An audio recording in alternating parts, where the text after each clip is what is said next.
Well guys, got a little video for you. This one's kind of a lost, what do you want to call it, passion of mine. Kind of a lost lifestyle I had about 7 years ago.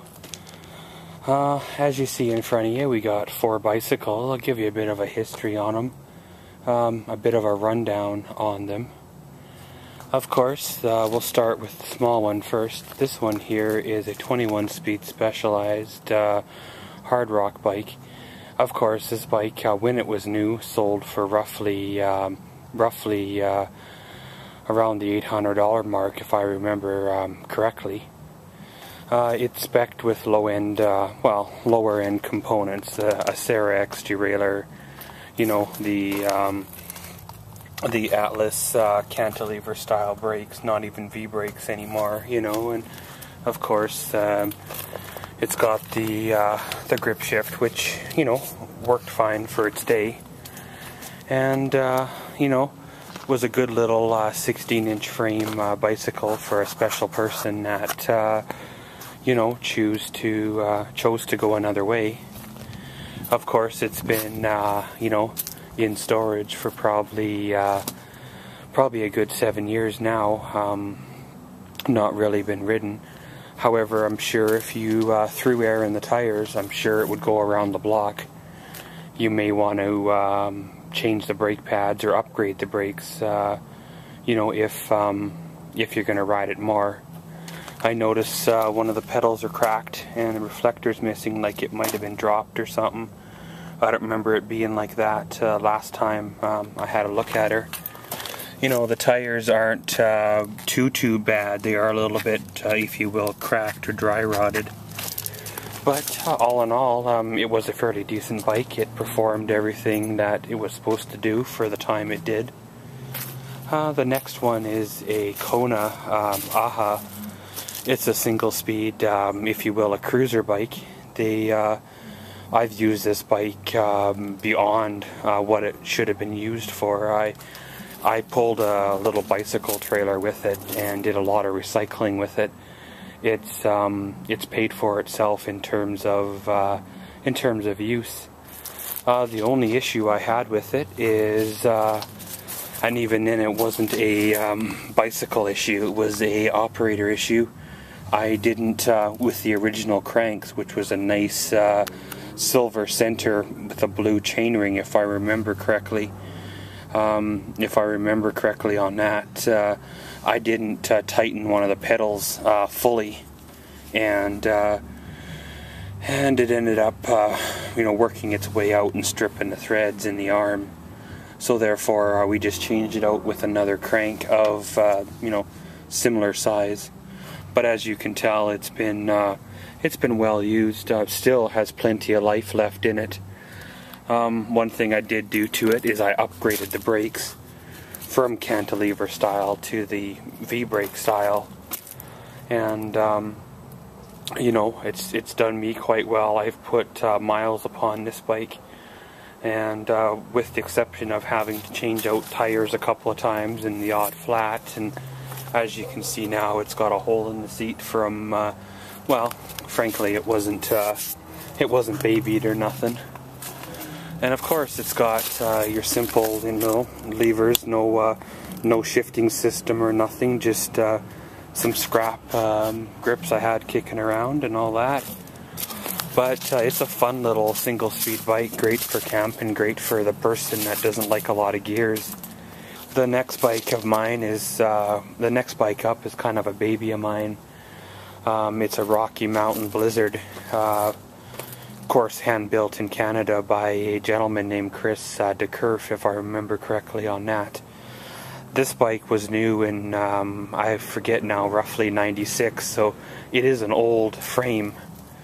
I got a hold of it in, I don't know, approximately 98, 2000. So yeah, I've had it for a while. I built this bike up for speed, and it has a 54 tooth front chainring, which you don't really see on a street bike. You know, that's almost reserved for downhill use only. as well as a 8-speed back cassette with Decor XT rear derailleur. You know, it's got the grip shift and the RockShox front suspension. I was clocked on radar going 45 kilometers through a school zone, so at my peak physical condition, I could really haul on this bike. Probably couldn't do it now. I probably couldn't ride around the block on this bike now, but you know, that's the way she is. The rims are Velocity Deep V aluminum wheels. Adds for strength as well as lightness, which is a big deal in, you know. Of course, from sitting for a while, the tires are a little bit, you know, dry rotted and checked. Not as bad as the other bike, but still, they will need to be changed. Of course, it has a blue anodized, you know, downhill style bar. Of course, the speedometer and the carbon fiber SRAM brake levers, again to save on lightness. It has the Ritchie headset. Originally, when I had built it, I had a Tioga aluminum cranks. However, through stress of riding, I actually cracked them, and I believe it was the left side crank actually broke. So I had to upgrade or change out to Ritchie Logics, which are they're okay. They don't quite give the same look as I wanted, but you know, they're good enough, I suppose. Of course, they have the Wellgo, I believe, clipless style pedals that went with a set of shoes that I wore at that time. They you know, they would clip in, which would physically hold you to the bike, which gave you more control, if you will, over the older style with the plastic clips and the straps, right? And however, you know, you just turn your heel and it would actually snap out.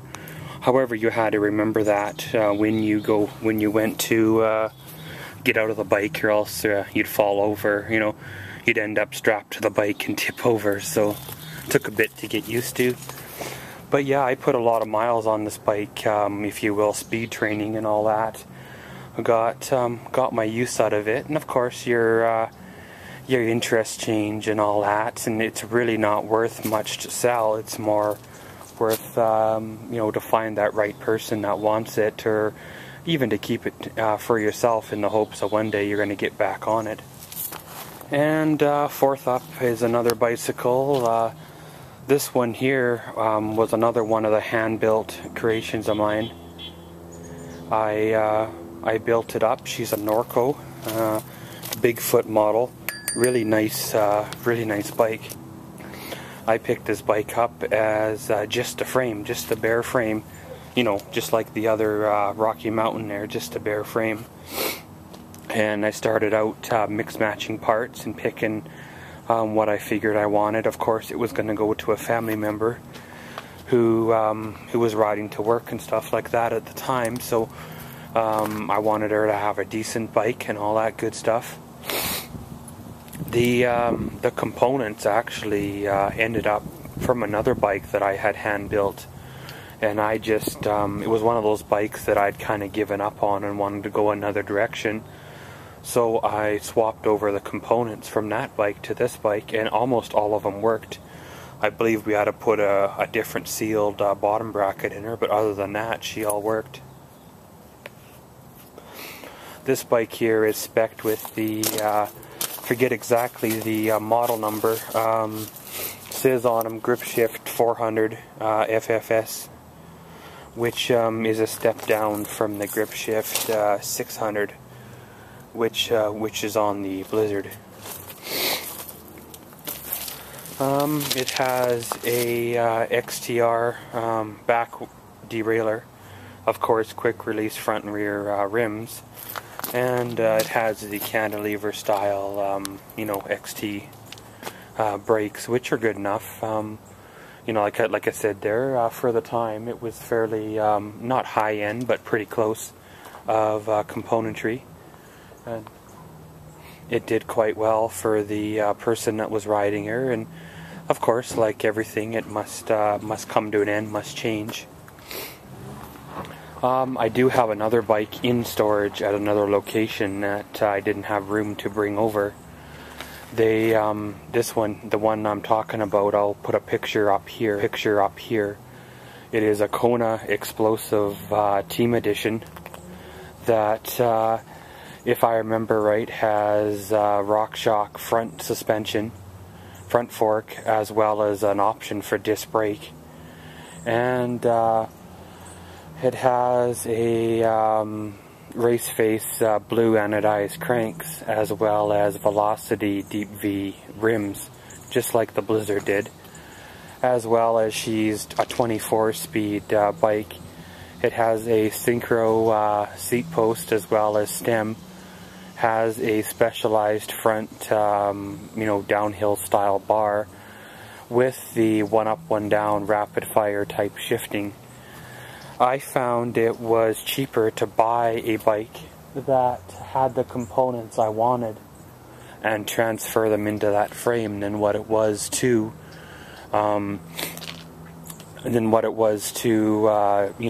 buy one piece at a time, componentry. And of course, this bike here, I built up. I'm not even going to tell you the price at the time. It was quite expensive.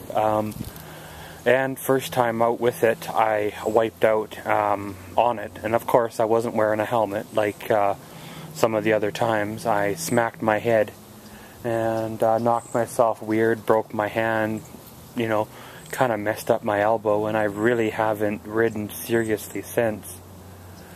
But, guys, I just thought I'd share a bit of a bicycle type video with you. It has been a semi-passion of mine. I've never really completely let go of bikes. I always have my bicycle tools and always have a bike on the go to fix to sell. It's just I haven't really ridden seriously in years. But yeah, I just thought I'd share this with you guys, kind of a bit of an insight on kind of where it came from and such like that. So as always, thanks for watching Maxwell's World. Comment, subscribe, and enjoy.